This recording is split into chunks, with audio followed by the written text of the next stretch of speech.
Ano naman dito? Bakit marinig ang usap nila dito sa aking bahay?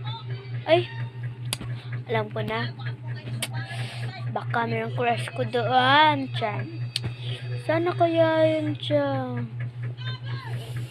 Nainis talaga ako kapag wala siya. Ay, pumunta muna ako sa labas kung mayroong nangyari doon. Baka mayroong bisita tapos kundi birthday. Ay na, labas ako. Ito ko nga ayoko lumabas. Kasi sobrang init talaga. Ay, bahala na. Magkakalo mo na lang ako. Nandito pa ako sa taas na bahay. Kapo na mabas. Hay na lang. Paano naman to? Wala naman ingaw dito kaya. Ay, isipan ko na. Makad na lang ako para mabili ako ng mga kain ko. Order mo na ako. Mag-check out na lang ako. Check out talaga.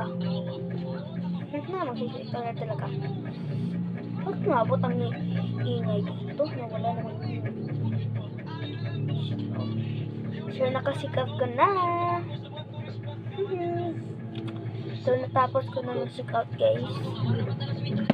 Pira ko. Irong 20 puro na lang. Kasi, is that ano kuya gusto kong damitin? Para makita ko ang basta ex ko. Basta, iwan ko saan akong suotin. Ay, alam ko na lang. Magpumot na lang ako. Tapos maliligo para fresh. Hindi na maliligo bukas. Ay talaga. Char, maliligo pa lang ako. Dami ko ng damit dito. Hindi ko na ginagamit.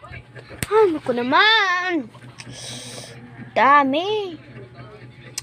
Gusto ko ito na lang para 6C. Sige, ito na lang. Ay, ito na lang aking palda.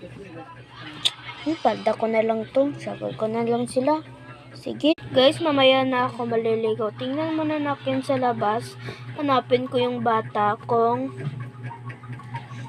doon ba sa labas. Tingnan natin kung meron ba si bisita, kung meron ba.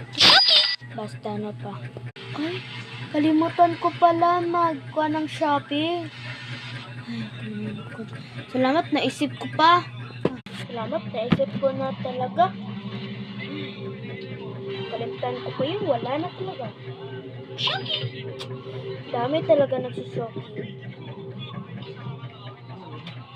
Dami talaga.